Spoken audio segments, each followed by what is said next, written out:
All right, welcome back. This is at THS Mr. Jones, and we're going to talk about chapter 4.4 today, and it is about the real zeros of a polynomial.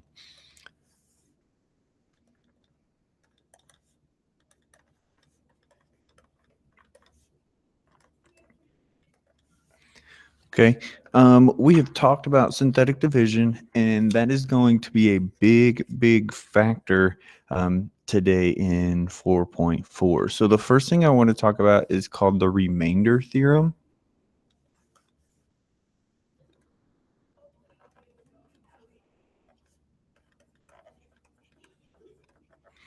And that theorem says that if a polynomial is divided by x minus a, so if your polynomial is divided by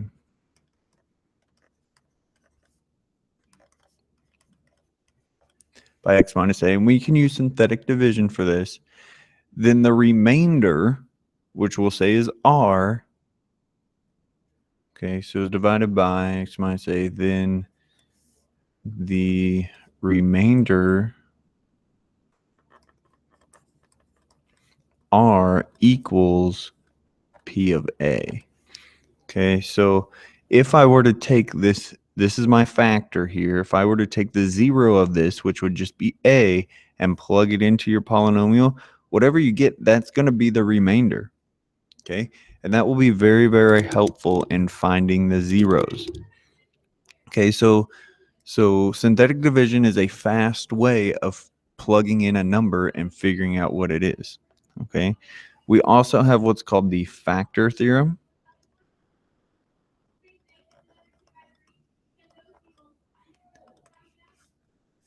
Okay, and the factor theorem says that if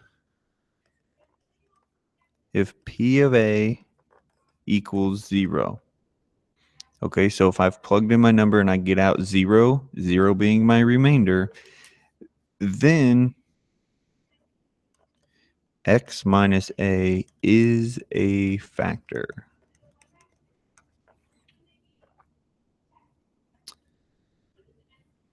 Also, you can say it the other way around. So the converse of that would be if x minus a is a factor, then p of a equals 0. So when you plug it in, you're going to get out 0 because that is your remainder. And we won't have a remainder if it is a factor. Okay, we've talked about the fundamental theorem of algebra, and that, remember, that just says that your degree is how many zeros you're going to find. So if I have x to the 10th, I'm looking for 10 possible solutions. Okay, we also have, so 4.4 has a lot of theorems, so that's what I'm going to be covering here.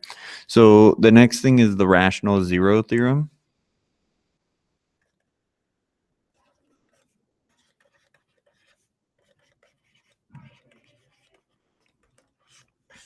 Now this is pretty important.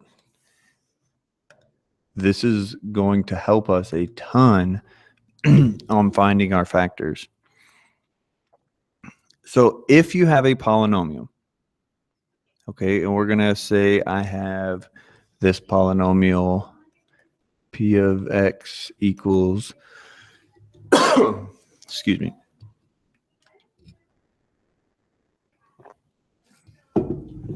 we have a polynomial a in xn plus a in minus 1, xn minus 1 plus, and we come all the way down to a1 x1 plus a0 x0. So if I have that polynomial, then all the rational zeros, okay, so every possible rational zero, which, remember, rational just means fraction. So any zero will be in the form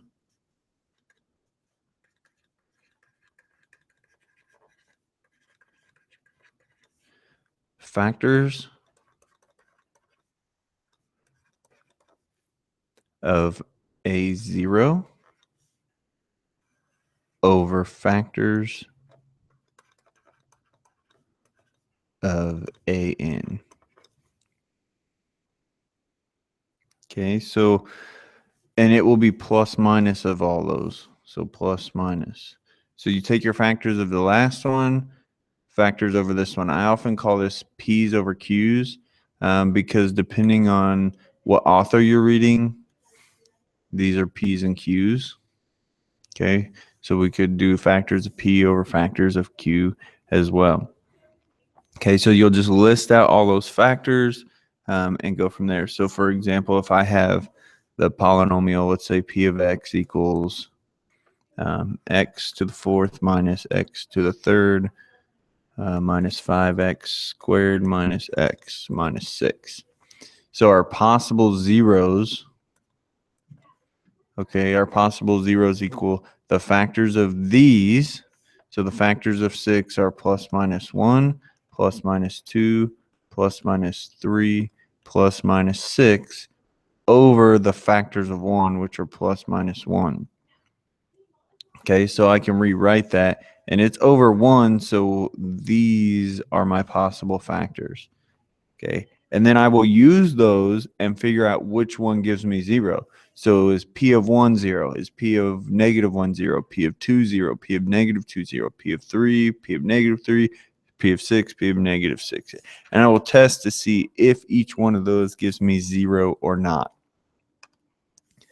The next theorem we have is Descartes' rule of signs.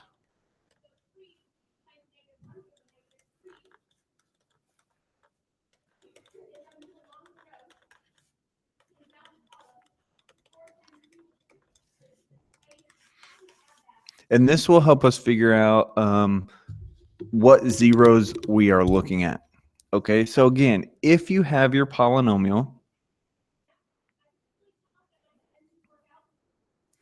if you got your polynomial again, so P of X equals A in X in plus A in minus 1, X in minus 1 plus A 1X 1, A, sorry, plus A 0X 0. And in this case, your A of 0 cannot equal 0. So if it was, you just factor out an X. But it says that the number of positive real zeros, so positive zeros, equals the number of sign changes or less by an even number in P of X. So equals the number of sign changes or less by even numbers in P of X. Okay, so you'll just count up how many times a sign changes, and that's how many positive zeros there can be. So let's say we have P of X equals X to the third minus 2X squared minus 5X plus 6.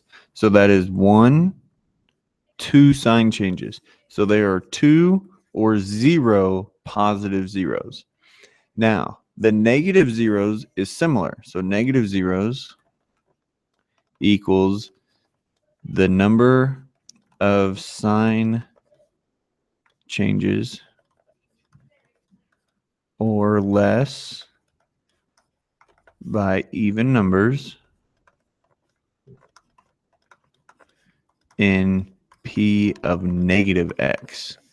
Okay, so if we use that same equation, we're going to plug in negative X here. So P of negative X equals negative X to the third minus 2X squared plus 5X plus 6. So you notice here there's one sign change. Okay, so that means there's one negative 0. Okay, and this will help us make this list much smaller. Okay, instead of having to check every one, now I can see which ones I'm able to get rid of.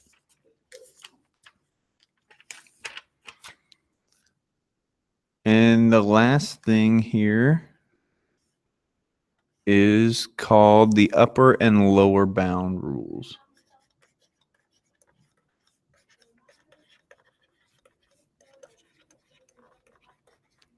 And this will help us figure out which zero will be the highest and which zero will be the lowest. Okay, so if your polynomial, so if p of x is divided by x minus c,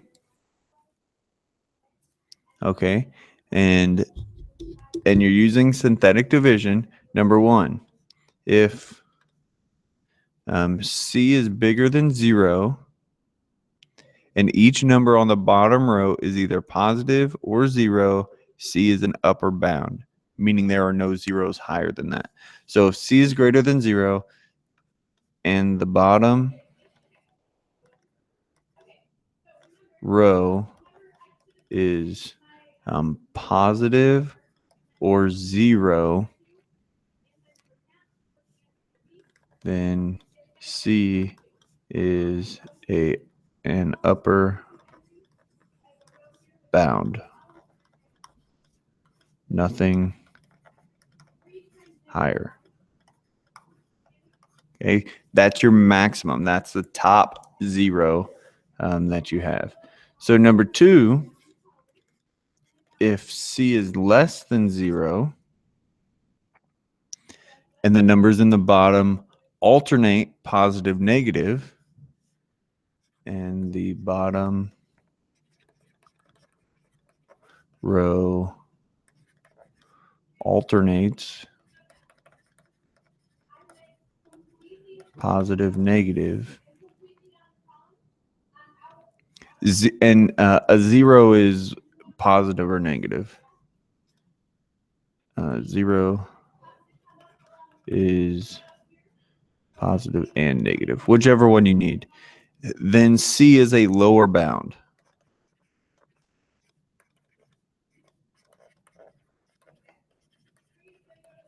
Meaning there's nothing lower.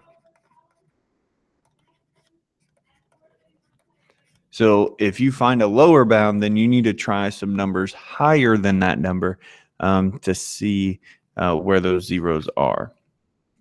And the last thing I want to describe, well, we're really not going to use it a whole awful lot, but you'll use it in higher math, and your calculators use this, and I just want to kind of talk about it just a little bit here. So it's called the bisection method.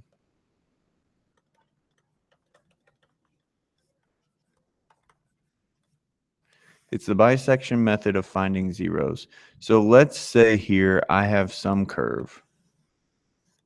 Okay, and there's a 0. I know that the 0 is between 1 and 2. Okay, so I know, let's say 1, that is a negative. Okay, it's negative here, and at 2, it's positive there. So the intermediate value theorem says that if this is a negative y, and if this is a positive y, then there is a 0 in between. But I want to narrow this down just a little bit more. So what I'm going to do is I'm going to bisect it. So halfway in between 1 and 2 is 1.5. And I'm going to plug that in. So we'll have f of 1.5. I'm going to see, is that positive or negative? Okay, so if I come down here, I know that that's a negative y. Well, I know that the 0 can't be between these two. Okay, so I know now that the 0 is between between 1.5 and 2. Okay, so but I know it's not one of these because I didn't get 0. So I'm going to again bisect it again. So I'll come up here. So this is f of 1.75. I'll plug it in. So I know that that is a positive y. So I know now that it has to be between 1.5 and 1.75. So we cut it in half again. And we keep doing this until we get close enough. Now, what is close enough? Usually 4 decimals is close enough. Okay. Now, the problem is there's one issue with this. And that would be, well, what happens if your curve goes like this? Okay, and you have 2 zeros in here. Well, hopefully you find a small enough window to isolate this 0 alone. Okay, because it will give you negative and negative here, but there's 2 zeros in there. So we have to find a small enough window to start with. Okay, so that's 4.4. And your questions?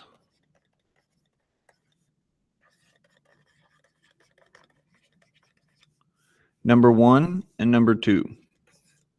Okay, video question number 1 is, how do I determine the possible rational zeros? Okay, I'll repeat number 1 again. How do I determine the possible rational zeros? Sorry. And number 2, how do I know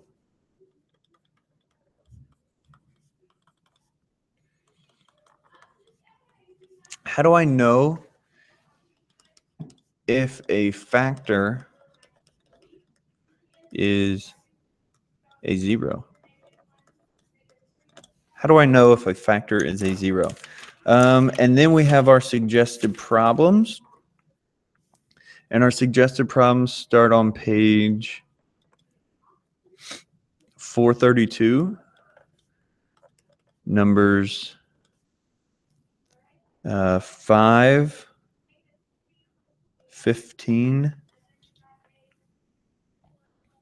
23, 31, 37,